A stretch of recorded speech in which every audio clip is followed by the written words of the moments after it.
अपने पेशे को, अपनी जमीनों को, अपने बच्चों को बचाएं।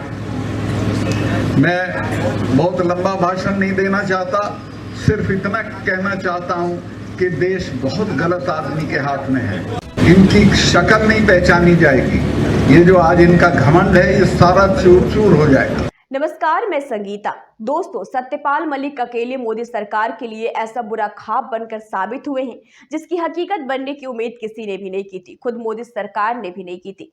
दोस्तों, पिछले 9 सालों में किसी भी एक राजनीतिक दल या किसी भी एक विपक्ष नेता ने मोदी सरकार को इतनी बड़ी मुश्किल में नहीं डाला है जितना अकेले सत्यपाल मलिक के बयानों ने डाल दिया है। दोस्तों, पुलवामा को लेकर जो सवाल सत्यपाल मलिक ने उठाए हैं उसी पर सरकार अभी फंसी हुई है। सरकार को जवाब देते नहीं बन रहा है, लेकिन अब मोदी सरकार के सामने सत्यपाल मलिक नई मुसीबत बनकर सामने आ गया है। सत्यपाल मलिक जिनके खुलासों का जवाब अब तक सरकार नहीं दे पाई है, वो सत्यपाल मलिक कैसे गांव-गांव घूमकर सीधा प्रधानमंत्री नरेंद्र मोदी को इस अंदाज में ललकार रहे हैं। सुनिए। भाइयों, इस वक्त देश और खास तौर से किसान कौमें बहुत कठिनाई से गुजर रही है। अगर दिल्ली में बैठे हुए लोगों का बस चला तो वो सबसे पहले तो खेती को खत्म कर देगी, ताकि आप खेती छोड़ के शहरों में भाग लो मजदूरी के लिए, और उसके बाद फौज को खत्म कर देगी। एक तरह से किसान कौमों को बर्बाद करने का नक्शा पास हुआ है। इस पे लड़ना पड़ेगा, और जो लोग लड़ेंगे वो बचेंगे।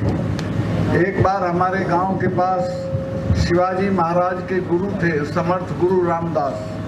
वो आ गए थे, 4-5 दिन वो रहे, उन्होंने प्रवचन दिया, और आखिरी दिन उन्होंने चौधरी लोगों से पूछा कि भाई बताओ, मैं 5 दिन से तुम्हारे बीच में बोल रहा हूँ, तुमने क्या सीखा?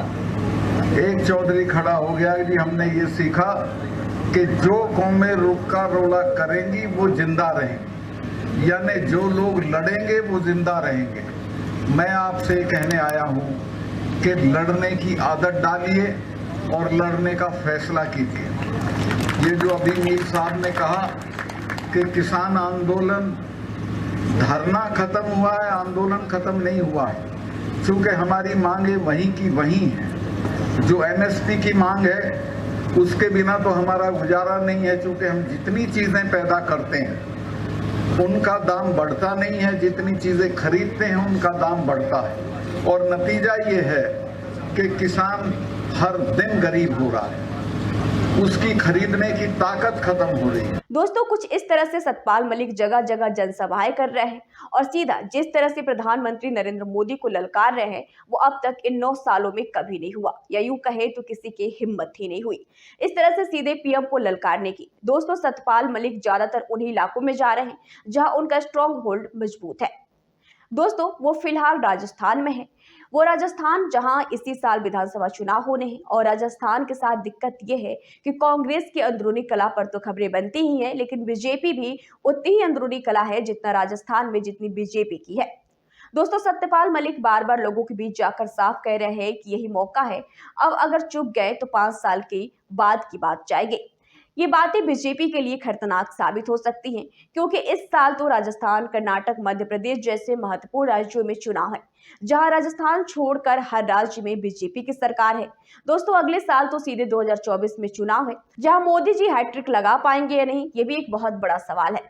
दोस्तों, आपको क्या लगता है कि सत्यपाल मलिक की ललकार पीएम मोदी को मुश्किल में डाल सकती है या नहीं? हमें कमेंट सेक्शन में जरूर बताएं।